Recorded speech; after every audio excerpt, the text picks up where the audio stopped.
Good evening, my friend. Welcome back, or welcome for the very first time to WDW Radio Live. I am Lou Mongello, and it has been way too long. That is all on me. I apologize. It has been a crazy. I was going to say it's been a crazy few weeks. It's been a crazy few months. I have been nonstop. It's all a good thing. Really on the road constantly since May. But there was no way I am going to miss tonight, even though I probably look more exhausted than I probably feel. It's all good, man. I will never complain about being busy or tired, and I'm both. And it's cool, man, because tomorrow kicks off another big day, really a big weekend.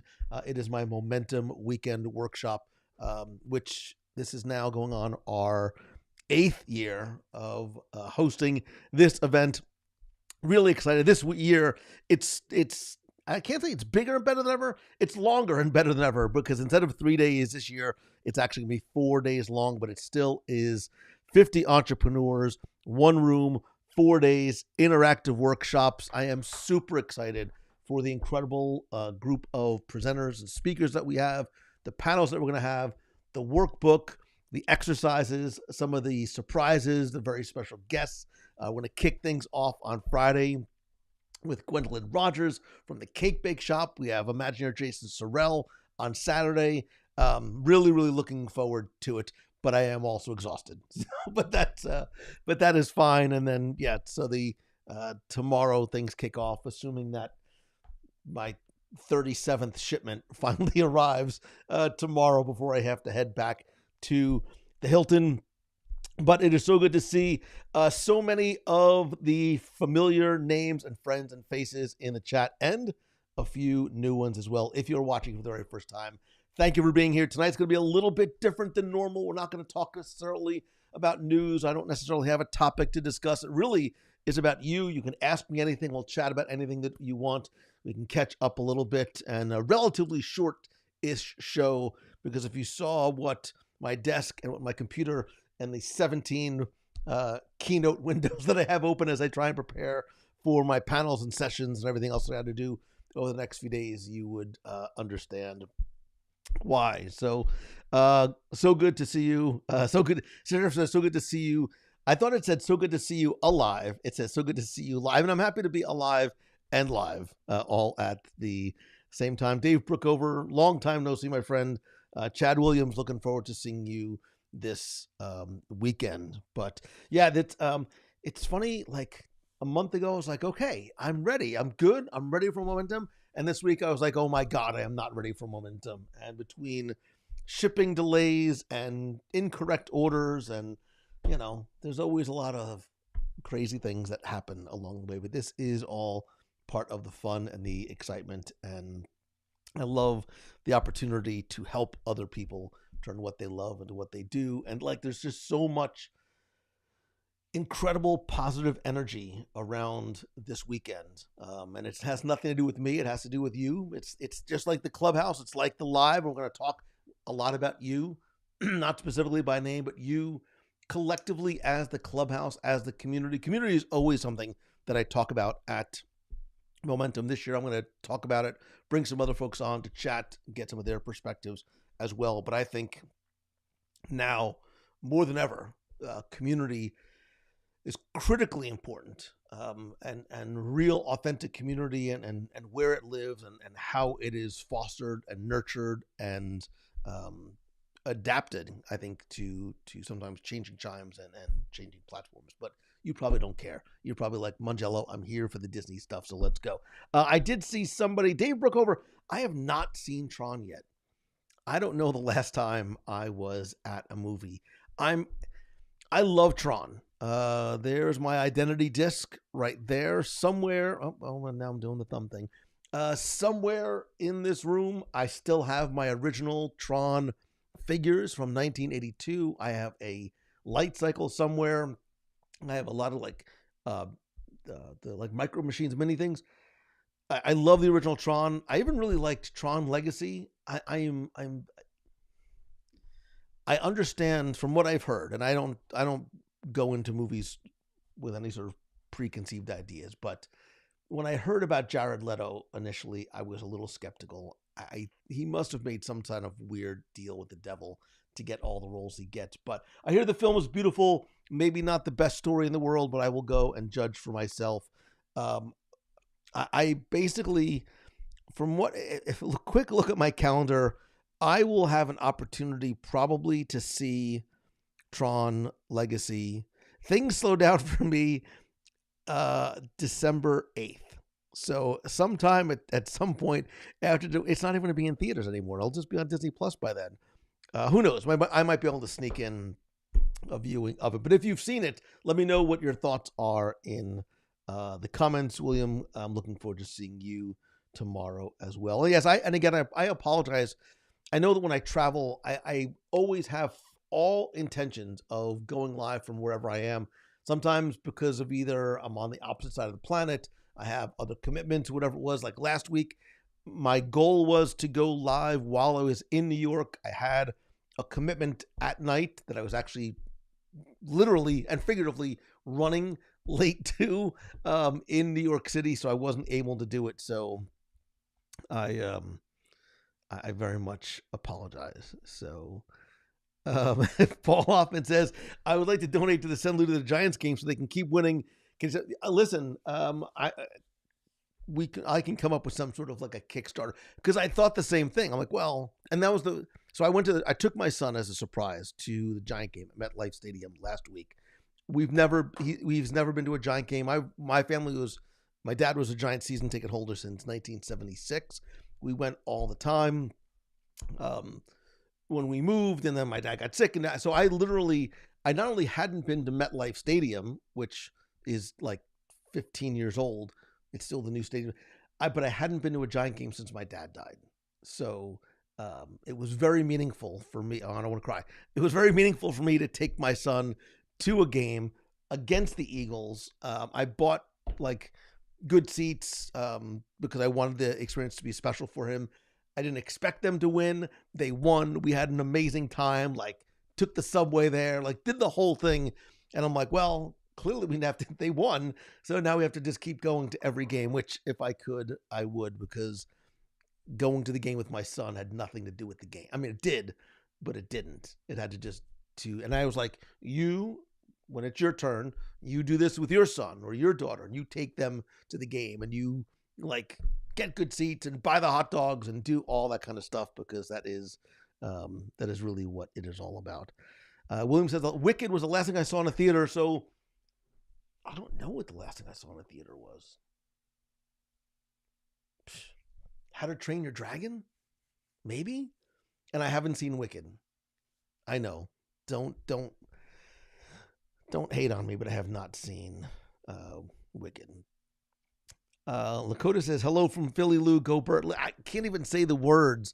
I know. I'm going to play you guys again in another week, and we'll see what happens there. So, Thomas, yeah, Fantastic Four was probably mine as well, which I liked.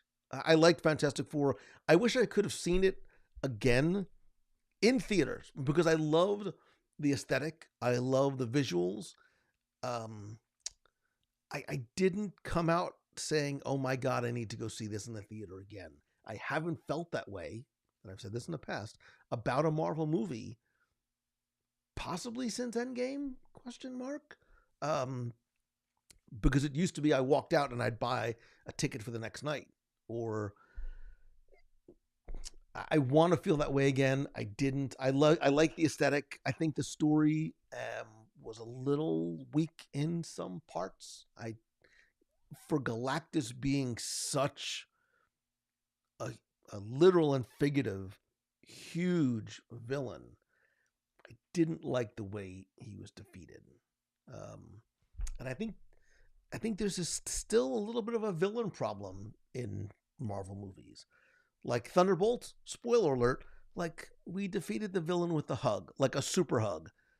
Okay, I'm all for it. I'm all for the superhero kumbaya, but the way they defeated Galactus, it was almost like a slapstick comedy. Like, you line up behind him and I'll push him over and he'll go into, like, that's sort of how they defeated him. Like, oh, well, that's not quite as epic of a defeat as like a Thanos type of experience. So We'll see. I will watch it again and see if I feel slightly differently. However, I did also just come back from New York Comic Con, which is really why I was up in New York with my son. Again, it really had nothing to do to a certain degree with going to Comic Con. It has to do with going to New York with my son. If you have kids, you get it. If you don't, hopefully you do someday. Whether it's your kid or somebody else's kid, like that's what it was all about. It's about going for pizza and our like favorite Thai restaurant and hot dogs and all those. But I digress. So we went to New York Comic Con and there was a Marvel panel. Charlie Cox was there. Kristen Ritter was there. Spoiler alert. Jessica Jones will be back in Daredevil Born Again Season 2. I was wearing my Daredevil Born Again t-shirt, so I was feeling all of the Daredevil feels. Other than that, not a lot of really huge stuff came out of New York. It doesn't always, but not a lot of huge stuff really came out of New York Comic Con. Although we did see a trailer for Wonder Man, which may or may not be a character that you are familiar with. I'm not very familiar with him. It's very interesting. I will give it that. It is definitely a different take on the hero's journey and superhero story. So I'm very curious to see what that is going to look and feel like. So he says, I think I haven't felt that way about a movie since the before times. Yeah, I think I get what you're saying. Jeremy Buck says, the last time freaking out was Spider-Man No Way Home. Nothing as exciting since then. I think you're right. And as a Spidey fan, as you might be able to see from all the Spidey stuff, same thing. But you know what? Even like I've loved the last couple of Spidey films, but I don't find myself putting them on over and over again. Like if they're on in the background, like I might leave it on. Not that I usually work with anything on in the background. This is usually the way I work. It's here and it's in dead silence, quiet. There's no music. There's nothing else going on. So yeah, I don't know. The only time I have something on is like, so this, not that you care about my work process, but this is my work. So I usually work very late at night because it's quiet. It's just when I'm most focused. There's no distractions, no emails coming in, no messages. I can sort of work completely uninterrupted for the most part. In the morning, sometimes I might take a little slow. Get up 6:30, 7 o'clock, have a little cup of joe, cup of tea, a little nosh, and then I'll sort of like slowly, I'll triage email first thing in the morning, and then maybe I'll take my laptop and sit on the couch. And I call it mindless work, but it's not. And because obviously I take a lot of care but I do things like answering emails and going through messages and just sort of things that I can do relatively rote. And I'll have stuff on in the background. Other than that, I don't watch a lot of TV, and I don't watch TV. I don't whistle while I work. I don't watch TV while I work. When I work, and I am locked in, and that's it. Not that you care. I don't even know how I got on that. Baymax. Now I actually have somebody to talk to. There's a Baymax over in the corner. Let me see. Let me catch up. Little Italy is awesome. So, Michael, when I lived in Jersey, I loved going into Little Italy. I loved going in for the San Gennaro Festival because that's when it was like all the Italians were out, all the food was out. It was like you're with your people and with your food, and everybody got it, and it was just a super fun time. And I have not been to the feast ever since. That's one of the things I miss about New Jersey. Growing up in New Jersey, it's not a thing here. Like my kids went to Catholic school here. They had a fall festival. It wasn't quite the same. When I was in Jersey, and I think I think it is a Northeast thing. You tell me if I'm wrong. A lot of the churches will have festivals, usually around the saint for which that church may have been named. So Our Lady of Czestochowa, like St. Thomas Aquinas, like St. Joe, whatever like the festival is, would sometimes be around that saint. But they were like, it was rides and it was games and it was food and it was just like such a good time. And it was a real like community event. And they don't have that here. Like, even if you didn't go to that school, like you went to the festival. Like you went to the festival just for the food. You went for like the Zeppeli. You went for the sausage and pepper sandwiches. You went for, I know I'm not a sweets guy, but I did like the Zeppeli. And you went for, the pizza and stuff like that. So, Hannah Bird, nice to see you. I know I've missed this too. More importantly, I've missed you. I mean, I've missed you, Hannah, and I've missed all of you individually and collectively. Linda Lammers, talk about somebody. You want to talk about somebody that Linda brings the party wherever she goes. Little Linda Lammers, is just this little ball of fire everywhere she goes. Came on the cruise solo, but she was never alone. Always with a smile on her face. She's dancing. She's playing bingo. She's winning bingo. I think that you won a dance contest or a limbo contest, a breakdance. You did something. You won something else multiple times. But I loved seeing just how much fun you had on that cruise.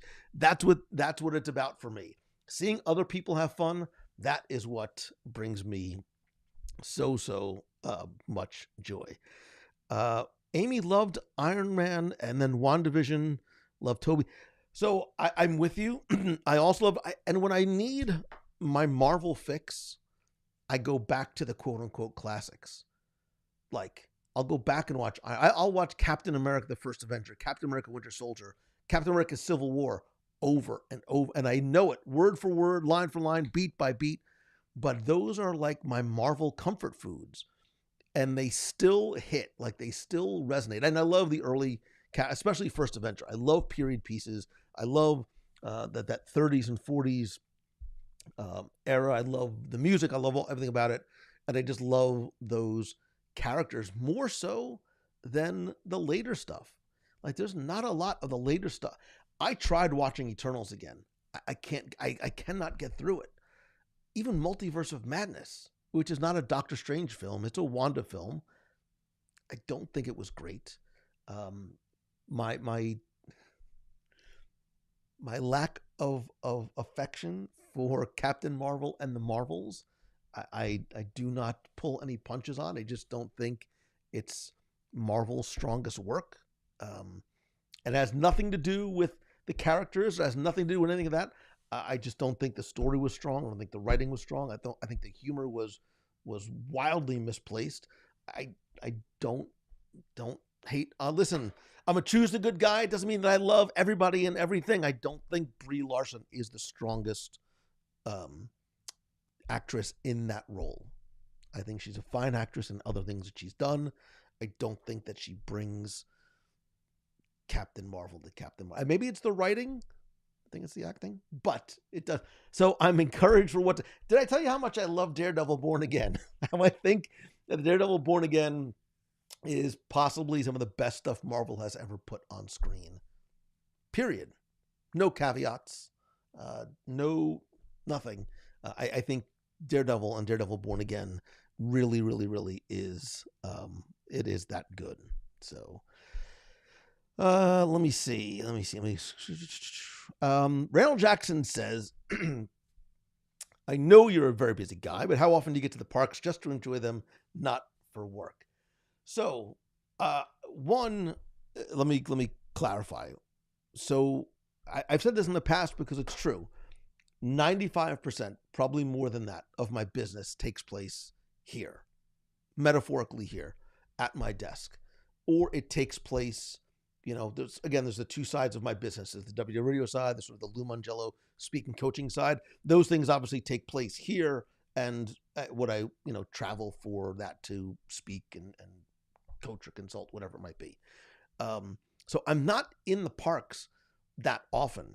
And God bless those. I just had a conversation with somebody earlier today about it. God bless those folks that are there every day, shooting video, going live. Mazel tov. That's your thing. Go you. That's not where what I do. It's just not where my time is spent. So to answer your question, I don't go to the parks super often. I don't go to the parks as often as maybe I would like. Now that the weather's cooled off, maybe I'll hopefully go a little bit more. But I don't go a lot, and I don't often go, to be perfectly transparent. I don't often go, quote unquote, just for fun. Did I mention I have a very tough time relaxing? Usually when I go, there is either something that I'm going to do, or there's somebody that I'm going, like,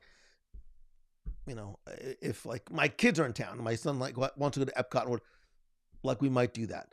But there's always like the little work Lou Mongello that's sitting here, and he's like, as long as you're in here, you could shoot a little video. And hey, as long as you're eating this thing, why don't you like do it? So it's hard to sort of turn that off. It's very, very difficult for me to do that. I have to get better at that. I have to get better at, because have been occasions, and I might have gone, I'm like, wow, that was really fun.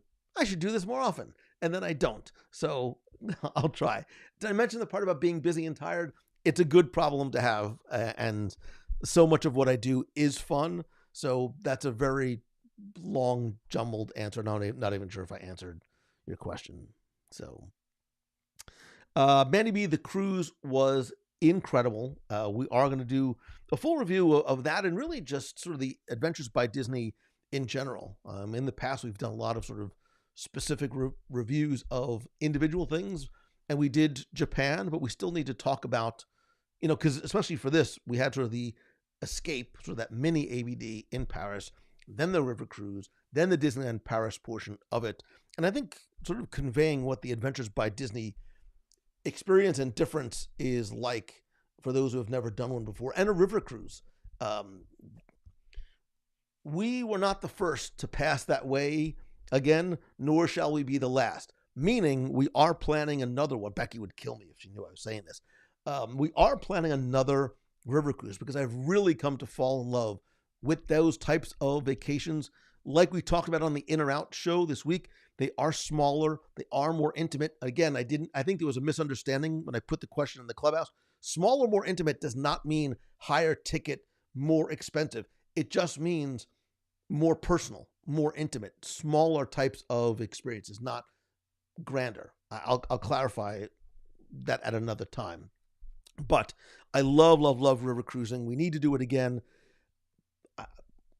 I'm not saying, but I am saying that we're looking into doing another Christmas market river cruise, probably on the Rhine River. Maybe I'm saying 2026. Maybe I am. What if I'm saying anything at all? That's probably what I'm saying.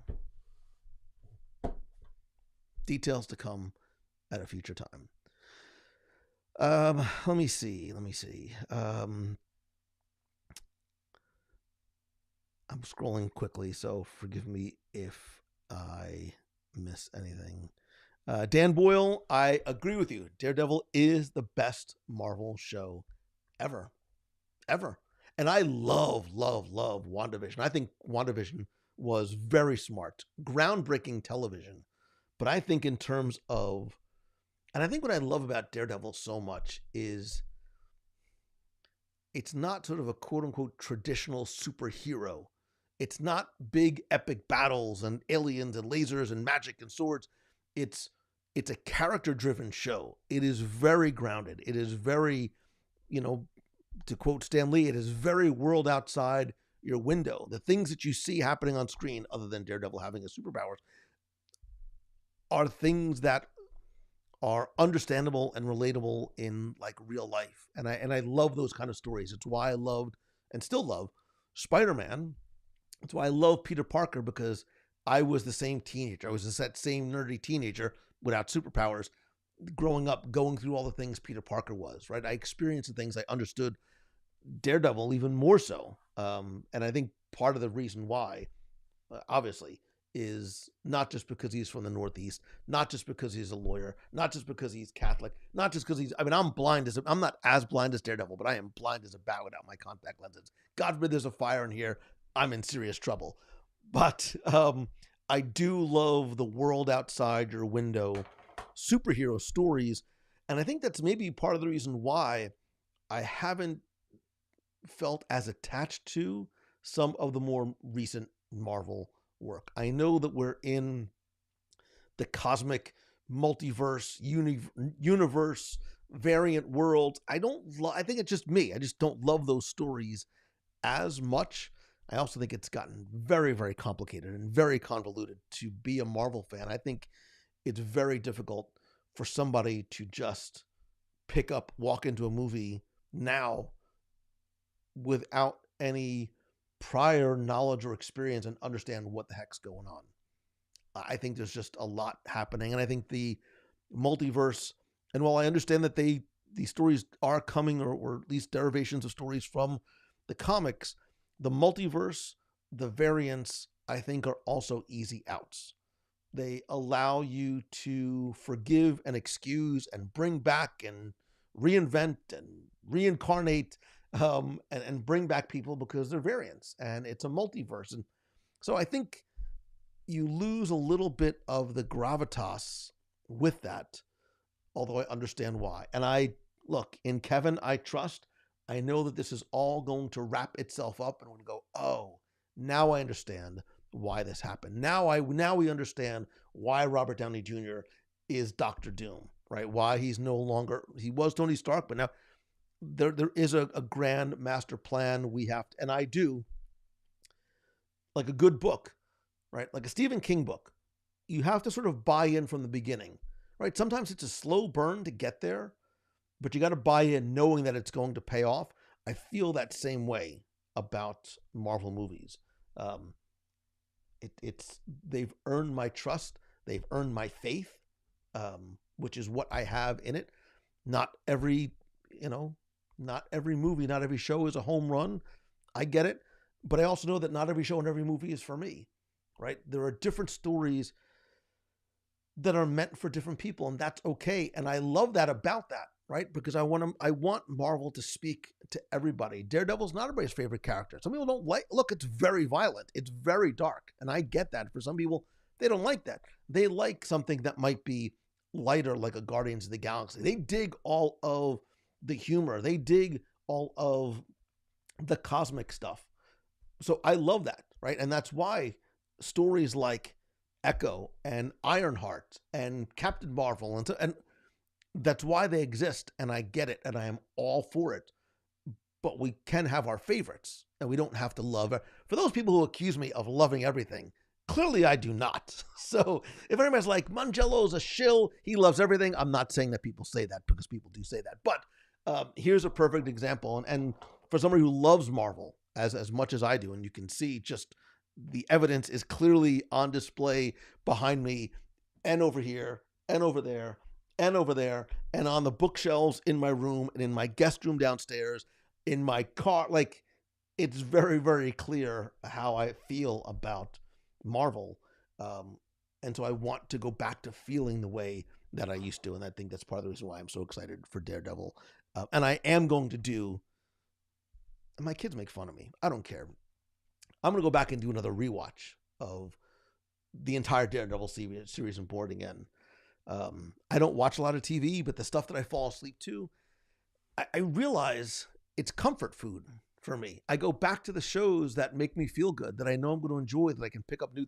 I've seen every episode, like Seinfeld was always, and every now and then still is, my fall asleep show. I've seen every episode 10 times, 15 times, probably not an exaggeration. My love of Lost knows no bounds. I've seen that. I've watched it through 6 times.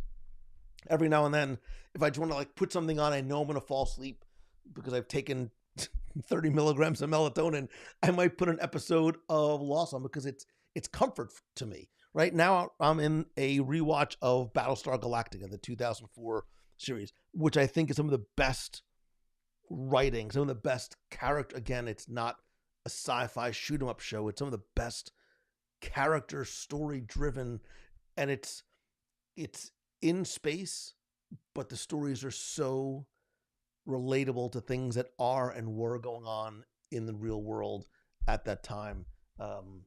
It's characters, it's politics, it's religion, it's some of the broader questions that we as humanity, as the human race, do and need to ask ourselves. And I think it's just brilliant television. So yeah, I don't know what the question was, but I like going back and watching. I have comfort food stuff that I watch. How do we get there? Yeah.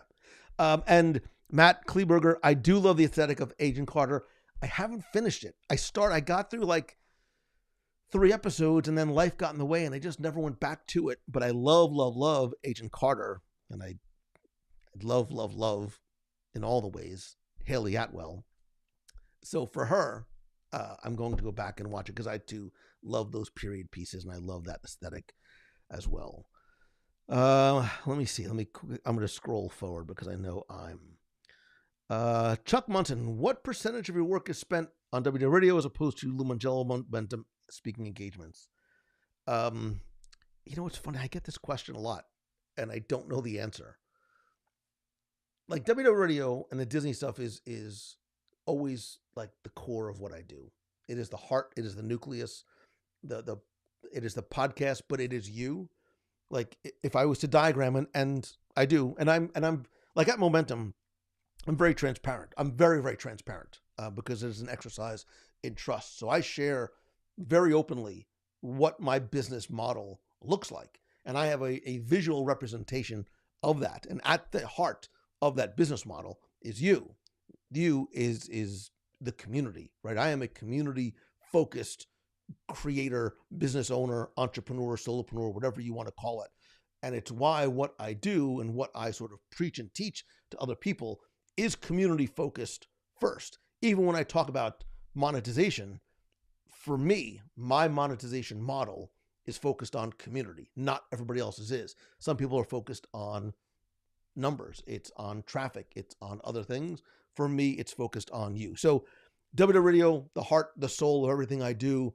And then there's sort of almost like these hubs and spokes, sort of to use a Disney analogy from what I do. So I'll say it's sort of split, maybe 60-40 Disney versus the other stuff. I am doing a lot more speaking. There's some other stuff I'm working on the business side of things because I have found that, my hindsight being 2020, I've realized that I have been in the business of helping people, right? I became a lawyer because I wanted to help people who were in trouble. I wrote my first book because I wanted to help, and then started the Disney stuff because I wanted to help people have a better vacation experience. I started, speaking because I wanted to help other people make those transitions. I started Momentum so that people can turn what they love into what they do. And that continues to sort of be my focus. And I'm looking to do some other things to reach more people at scale in very positive, effective types of ways. So stay tuned. Long question, long answer. I know, Michael, I am so negligent. It is all on me on the meets of the month, which have not been meets of the month because I haven't done one in a few months. I promise. Every time I try and schedule one, like Marsha Brady, something suddenly came up. Something suddenly comes up, but I promise because I miss the face-to-face handshake and the hug interactions, and I promise to bring those back ASAP. So let me see. Let me quickly River Cruise is on my bucket list. Kyle says if you leave right now, we can still get don't tempt me with fillets. I haven't been to Boathouse in eons, which I miss, and I haven't had those. Oh God, now you're making me think about those filet sliders or grilled onions. Momentum is right across the street. I can't. Let me see. Oh, Becky Menken, I'm standing right here. Hello. Nice to see you. Are children allowed on the river cruises? Yes. But I will say, and we've seen people in our group and community bring children. We've seen younger kids. I think if I am a parent. As a parent, I would really think about the ages of your kids, how you vacation with your kids, their expectations and stuff as well, because it's not like a Disney cruise. There's not shows every night. There's not characters. There's not kids clubs. Everything, at night when you're not in one of the port cities or towns or villages is happening in a single room because that's really all there is on the ship. So oftentimes they'll bring in entertainment, but it's a musical act. There's, things like that going on. So it's not necessarily stuff for kids. I've seen kids there who are entertaining themselves either by reading a book, which I dig, or, on a, they're on a device, what it is. But depending on how you and your kids want a vacation, you have to make sure that it's the right type of vacation that your kids would enjoy and not necessarily be bored. How excited am I for Momentum? Lindsay, I'm going to be I'm going to paint the word excited with a very broad stroke of the brush. I am excited on different levels for different reasons. I cannot wait to see you, and I can't wait to see everybody tomorrow as we kick off the 4-day Momentum. This is the first time it's going to be 4 days. I cannot wait to see the presenters. I can't wait to hear people's stories. I can't wait for the shipments that are late to come in. I can't wait for the things that so there's some things that I'm still waiting on that I'm very excited for because I need to leave tomorrow to go and check in and finish setting up. I started setting up today. Everything so far is so good. So yes, I'm very, very excited. More importantly, I'm very grateful to you and everybody who is coming to Momentum. We are sold out. We're actually oversold. We're sold out again, but I think this is going to be the biggest and best yet. All right, let's see. How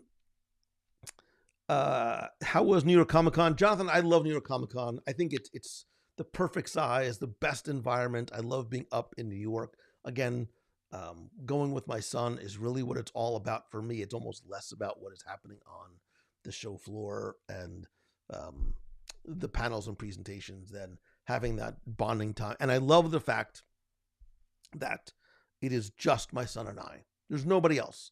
I run into other people that I know, and I ran into some listeners and someone who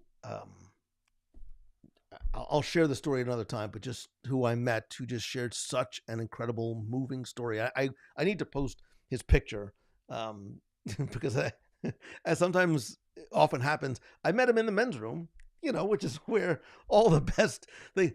But he had to choose the good sweatshirt with him, and his kids were so nice. And I'm like, and that 25-minute, 30-minute exchange that we had, and the emails that, other than being with my son, that right there was the second best part of New York Comic Con. It wasn't the show floor. It wasn't my son won a card, a graded card. I won a graded card, and we picked up a couple little things here and there, but that moment and the time with my son and surprising him with the giant game and some other stuff that we did, that is what it's all about. Let me see. Okay, you can see how clearly far by him. Lisa says, I literally got LASIK for because of the zombie apocalypse. I've thought about it too. Because I've had bad vision since I've been wearing glasses since third grade, fourth grade, fifth grade, something yeah. I remember high school. Thank God I went to an all boys high school because at one point I had glasses and braces, and it was a good look for me. So it's fine. But I've thought about it too. And supposedly there's some new procedure that's different than LASIK. It's not a laser. It's something else where they do something to your cornea and it's done in 5 minutes and you see perfectly. There's zero recovery. You're up and you're like, okay, go ahead, go home. You're fine. So I've thought about it, but I also have 2 kids in college and need to save my money. So,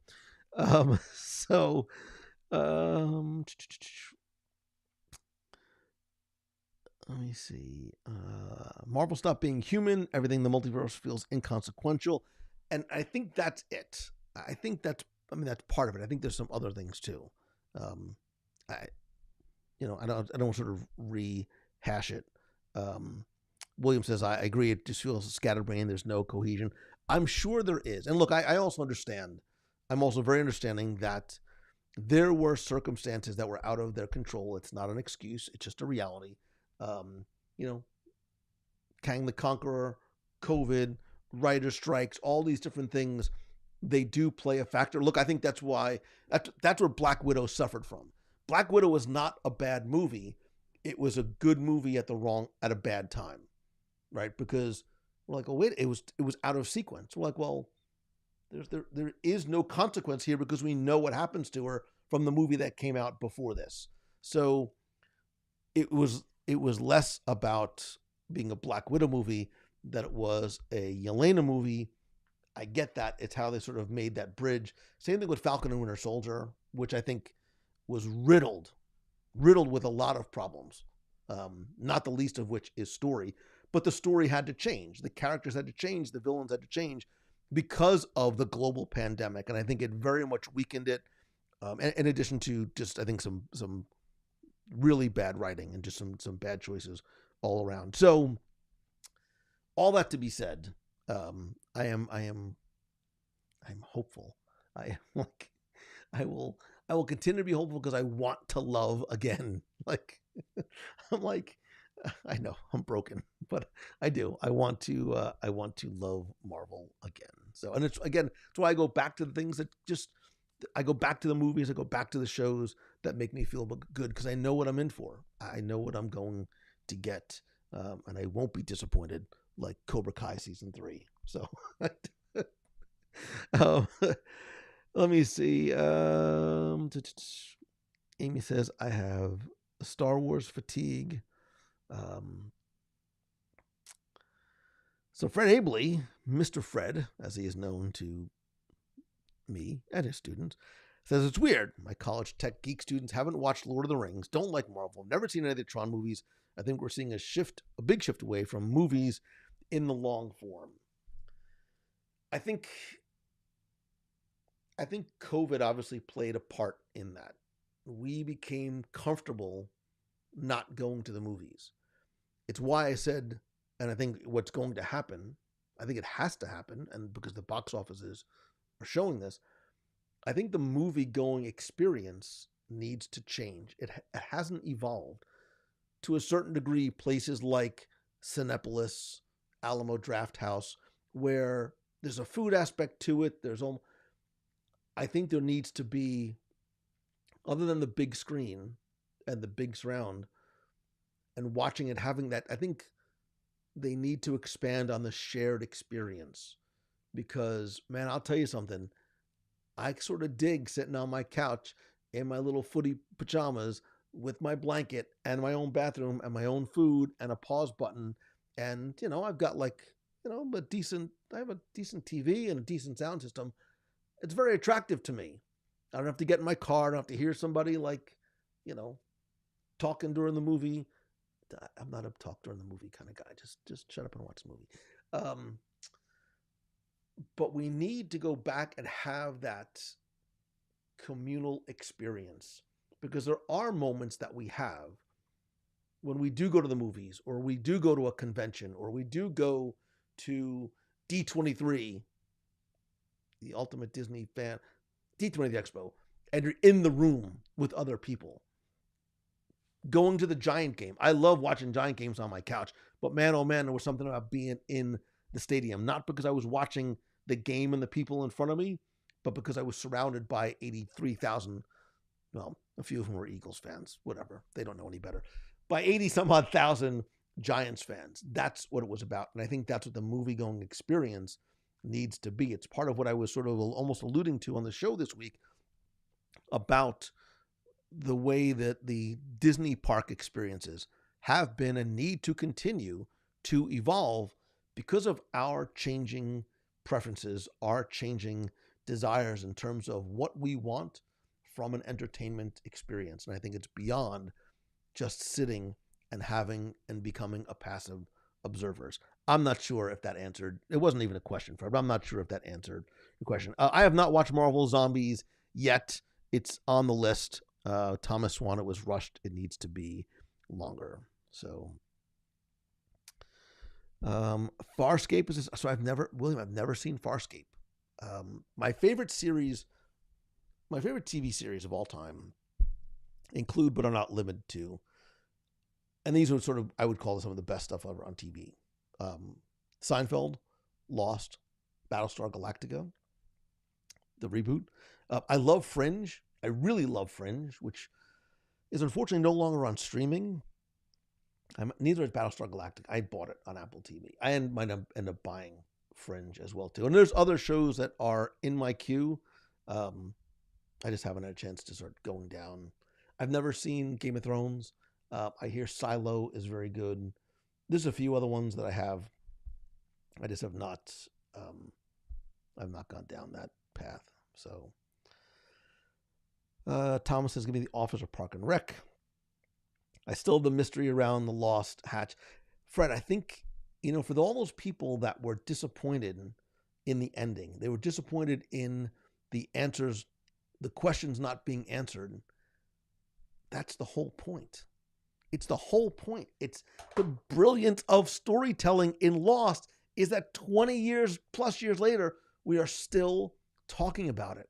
We're still talking about the mysteries of the hatch, the mysteries of the number, of Walt, of the statue, of the Black Rock, of. What did this all mean? It is the beauty and the brilliance of the box of Go watch the TED Talk of J.J. Abrams and the mystery box. That's what makes Lost so good, is that we still talk about it. It's what makes the ending of The Sopranos so disappointing and dissatisfying and amazing at the same time, because you don't know what happened. You are left to fill in that blank on your own as you see fit. Or, again, 20 years later, still talk about it, still debate. What other shows do we do that for? Nobody is still talking about the ending of Barney Miller or Fantasy Island all these years. I just dated myself. Like, nobody's talking about those things later because they're done and they were wrapped up. I think it's so smart, and history will continue to look back and go, this was brilliant writing. And you may say, well, they just didn't know what they're doing. They just didn't know how. I think they, despite the fact that they made them write Lost longer than they wanted to. Lost was supposed to be 4 seasons. ABC made them extend it out because it was a cash cow and making money, and I get it. So not every episode was as strong as all the others. But that's not on the writers because they didn't want it that way. But I think Lost, you talk about, use words like groundbreaking storytelling on television. That's what Lost was for me. And I think a lot of other people as well. So, all right, let me go back. Is Beacon Barrel worthwhile? I'm considering taking a precious park time to try it on my upcoming birthday trip. So, Hannah, I say absolutely yes. I've only been there, and to qualify my answer, I've only been there during a special media preview, so it was not fully booked. I did not also have the full experience yet. I'm waiting to do that, to do a live dining review. I'm also specifically waiting, as I do with any restaurant review, because I want to be fair, to give them a month, 2 months to work out the kinks, get their rhythm down, get the kitchen, get the front of the house staff all sort of working in rhythm, so that the Beacon Barrel experience that I review and cover is going to be the one that they intended and that every other guest will have. I won't review during a media preview because it's not a normal quote unquote guest experience. I won't review it the day after a restaurant opens because it's not fair to the staff because they're still trying to work through it and sort of get their sea legs under them. So I absolutely think it's worth it. I think it's some of the best in-park thematic storytelling in an environment like that. It reminds me of the Haunted Mansion Parlor. It reminds me of the Galactic Star Cruiser. It reminds me of Oga's Cantina. Like, if they all got together and somehow, don't do the math, had some sort of like freakish baby, I think that's sort of what Beacon Barrel is. So that being said, I want to go. I want to sit down. I want to see what the ordering process is like. I want to see what all the food and drinks taste like. I want to see what the service is like. I want to see what that 45-minute window really looks like. Because I've been in Oga's Cantina for longer than 45 minutes and I've never been kicked out. And I've gotten emails from people saying, oh, cast members are rude, they're kicking people out. I don't believe that. I don't. I just don't. I don't believe the TikTok stories that people are trying to tell me that servers are literally picking up plates and glasses while people are eating because it's 45 minutes. There is no world I think that's happening. I don't. I think that is TikTok trolling, but I want to go and experience it for myself. So if you've had that experience, let me know and I will correct me if I am wrong because I've only been there once. So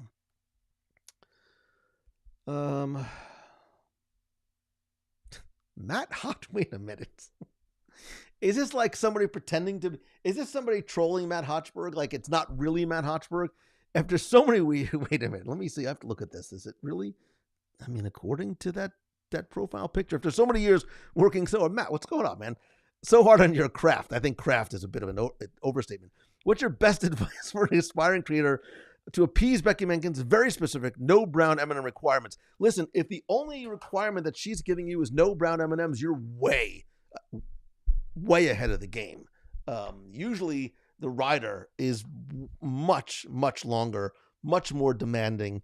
We should talk offline, not in the presence of Her Majesty and her minions, and we can compare notes. It would be an interesting conversation. We could record it. Have I been to Piefection yet? William, I don't even know what a Piefection is, but based solely on the name, I'm digging what you are throwing down. Please send more information. So, Michael Dolan, nice to see you. You changed to red. Wait, did you change to Red Vines because of Hotchberg? Oh, good Lord. I won't even have the Red Vine versus Twizzler debate. You know what? I'm going to put a poll in the clubhouse when we're done here. It's very simple. Red Vines or Twizzlers. You can choose, you can vote, you can choose to explain, but there's only one right answer, and it's not Red Vines. So, all right, let me, I know I'm way behind. Any advice on getting an ADR for a cake bake shop or celebrate my birthday when I'm there? When a reservation window opened, it was already full. So, Hannah, I will give you two potential. Come closer, and I'll tell you. Don't shh. Go to OpenTable.com. A lot of times you can find reservations on OpenTable when you can't find them in the Disney app. Also, if you really can't find a reservation, reach out to me. I happen to know Gwendolyn. She happens to be keynoting at Momentum this weekend, and I might be able to help you out. I mean, you might have to take me with you, but I might be able to help you out. So just let me know. But all right, let me see. Let me scroll.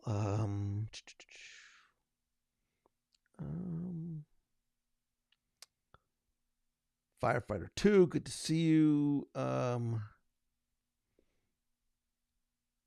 quickly trying to go through. Jonathan Embry, what's going on, brother? We need to get together as well. I did see Banana Ball coming to ESPN Wide World of Sports. Listen, I have known Jesse from like when he first bought the team, and so this is very quickly my Jesse story. I used to, and I still do. I'm going back next year. Speaking at one of my favorite conferences, and it's funny because especially at some of the bigger conferences, if you've ever been, whatever your industry is, but especially if you're sort of in this space, if you're in the social media, the marketing online space, it's very crowded, it's very noisy, and there are some folks who will have sort of their shtick. They'll have their character, they'll have their thing to try and get noticed in a noisy world. Sometimes it works, sometimes it doesn't. Sometimes it is authentically that person, sometimes it's being whatever for the sake of being whatever so you get noticed. And I've seen it at conferences over and over and over again. I'm like, that is not sustainable. What this person's doing is not sustainable. Years ago, I see this dude walking around in a yellow tux. Tall guy, yellow hat, bright yellow tux. And I was like, okay, this guy, like, he's going to be the yellow tux guy. I didn't know who he was. I didn't know what he did. But I would see him year over year over year. Very nice guy, whatever.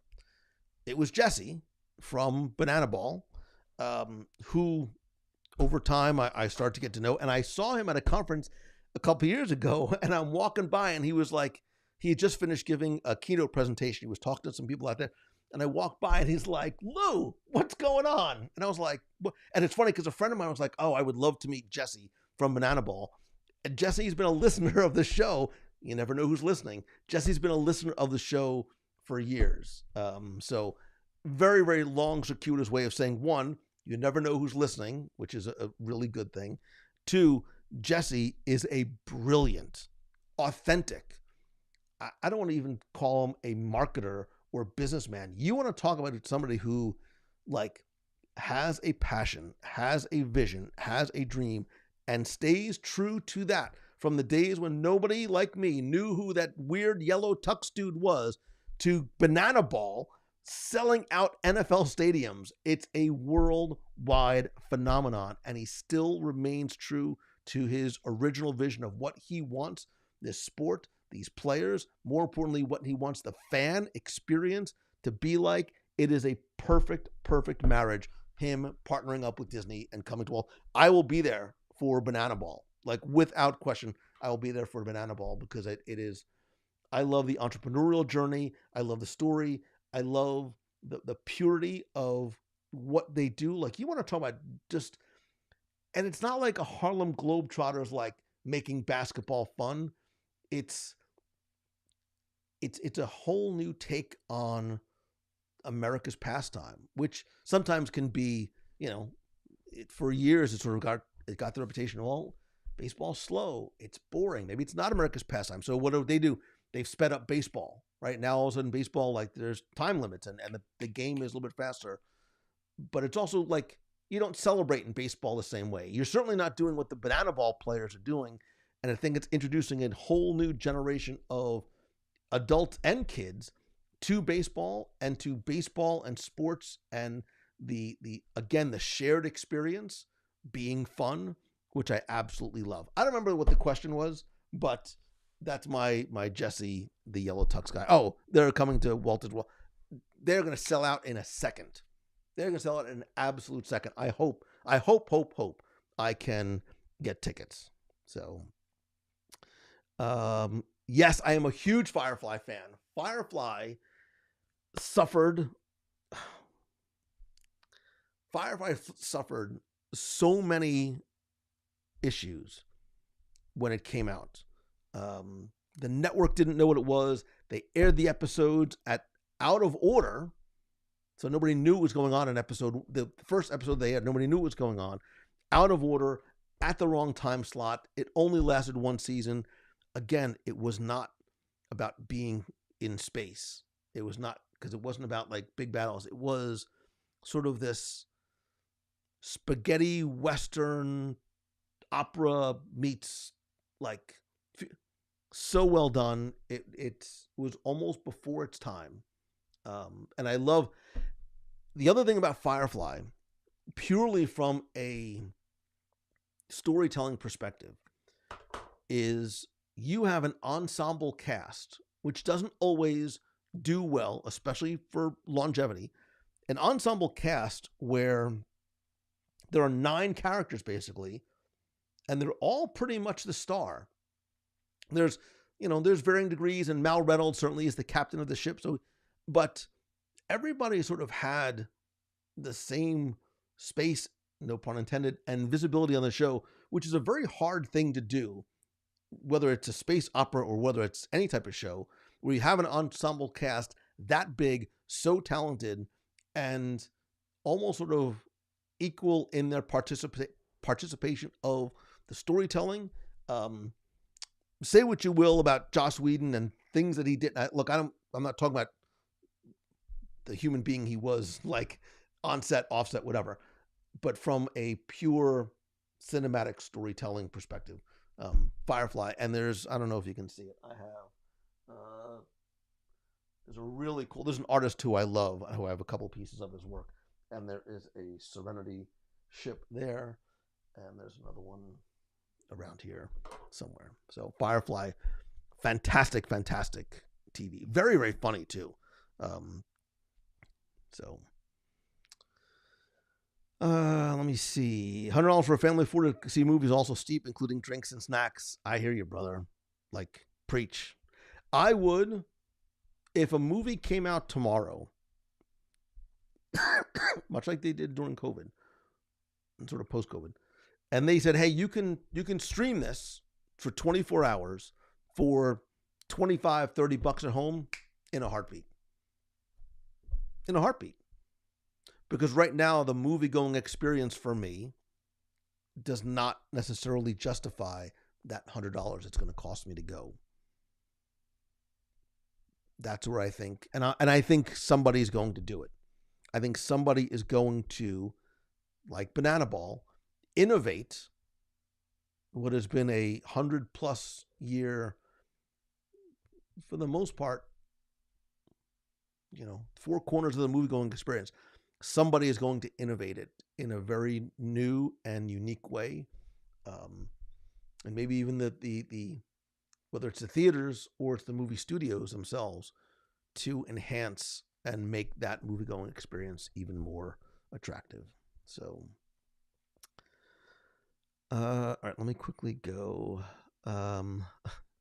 Should I get seats in the back of the plane or up front from a Lost perspective? Drew Pike, you always want to be in the front of the plane for all. Not, I don't mean like Becky Menken front, because like that's like there's, but as close to the front as you possibly can. So, although I have been on a plane, I've been in the last row, in a middle seat, in front of the bathroom. It was not pleasant, but I got there safely, and that's all that mattered. So, let me see. Whatever happened to the Becky hand puppet? William, it's funny that you should ask. I just saw the Becky hand puppet the other day. Who knows when and where she might make her grand reappearance. Oh no. I actually think that we should. I think that we should.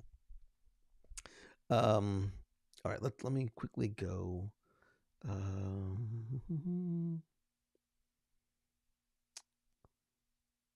Twizzlers, Red Vine. Heather, love the friendly toast. Love the friendly toast. Where was I? In Portsmouth, New Hampshire. What a lovely, lovely brunch I had. The staff was great. The pancakes were great. My corned beef hash was great. The coffee was great. I loved it. I almost went back again. Thank you for recommending. Really, really nice. It's a lottery system at the Banana Ball website. I need to figure out after Momentum. Yeah. Can we do a group Banana Ball at ESPN? Kenneth, I would love that. And as the words were coming out, I'm like, oh, I wonder if we can get like a bunch of us to go and get seats together. I haven't been to watch a game there since I went to Yankees spring training. I took my kids. It's got to be 12, 13 years ago since I went. So, have I experienced a new Zootopia attraction opening next month? No, but I am going for a preview very, very, very soon. Chuck Munson, I'm a corned beef hash kind of guy. Do you know where so my love of Disney Cruise Line goes very far, very, very wide, and very, very, very deep. Not just for the chicken tenders. My other like comfort food indulgence and I get it every single morning, I get the corned beef hash from Cabanas. I'm a buffet kind of guy. I'm super casual. I'm super chill. Like I would rather go to Cabanas all day, every day than do like a fancy sit down restaurant. I would choose Cabanas over Palo. There, I said it. I said the words out loud. I would choose Cabanas over Palo.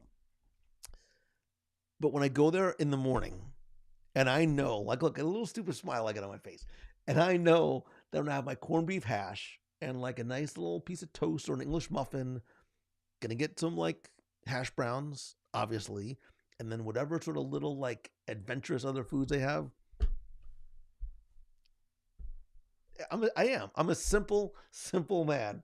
I don't need I don't need super fancy stuff. Little corned beef hash, little late night chicken tenders. Look how happy I am. Baymax off in the corner. What do you think? Right? He doesn't talk very much. Let me see. Give me some corned beef on rye bread. Corned beef hash every time. Yeah, I'm with you, brother. I am with you. So, anywho, I just realized it's 8:30. It's so funny. Every time I'm like, I'm going to do a shorter show. Half hour, in and out, get back to work, Mangello. I just have so much fun chatting with you that I completely forget. And thank you for that. This has been a really nice break from a very, very busy. I have been head down, locked in, like a lot over the past however long it's been. It takes a lot to put this event together. It's worth it. Not from a financial perspective. It's worth it from a people perspective. Like, I love momentum, but it's a lot. And there's a lot of like plates that I spin in the air all at once, which is not a complaint. I love doing it. I'm blessed to do it. And I'm grateful for the opportunity to do it. William, I look forward to seeing you and everyone tomorrow at said momentum event. Again, we kick off tomorrow, last the entire weekend, and then if you've never been to Momentum before, go to LouMongello.com. This is actually wrong. It's not Momentum 25. It's just Momentum.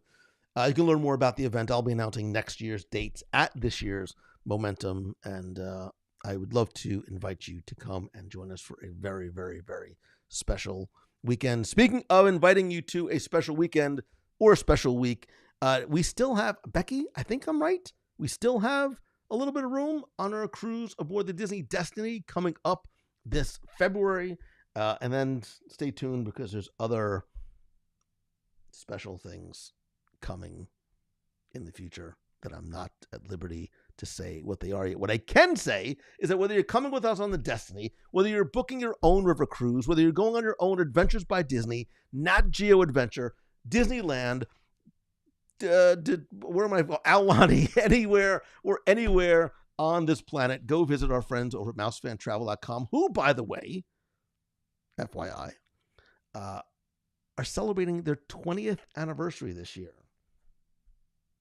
Do the math. I have been partnered with them for what, Becky? 18 of those 20? 17 of those 20? Somewhere around those. I don't know. Somewhere in the 18 to or so range. So, listen, I recommend them. Not just because Becky would threaten me with violence if I didn't, but because it's who I use, it's who I love, more importantly, it's who I trust, and that's why I feel so comfortable sharing and recommending them to you. Plus, their services are not just exceptional, it's what separates them from every other travel agent, travel agency, travel advisor out there, but it is the levels of personal service that all come to you at absolutely no cost. Don't believe me? Reach out, find out for yourself for a fee-free, no obligation quote. Tell them Lou sent you. It won't help you with anything at all, but you can tell them I sent you anyway. Don't forget, if you are not a member of the Clubhouse, come be part of the community and conversation over there. More importantly, invite your friends to be part of the Clubhouse family as well, because that's exactly what you are. You are not, you're not a fan. You are not a listener. You're not a viewer. You are my family. I love and appreciate you, and I want you to know, look me in the eyes, I mean this sincerely. Every single day when I get up and I thank God that I opened up my eyes, I also am grateful for you that I get to do what I love every day. It's why I want to pay it forward with momentum. It's why I pay it forward with coaching and speaking, because I want to help other people feel the way I do. And that all comes from you and your love and your friendship and support. Nothing I do happens without you. So know that there is a fat little nerd out here in Orlando, Florida, that is living a dream that he never knew he had, and it is all because of you. And if there's ever anything that I can do to help you, please reach out and let me know. Reach out after Momentum and let me know. So until next time, thank you. I hope you have an amazing day, an amazing week. Choose the good, be the good. Let that ripple of positivity go out and affect others. I love you. I appreciate you. I'll see you guys soon.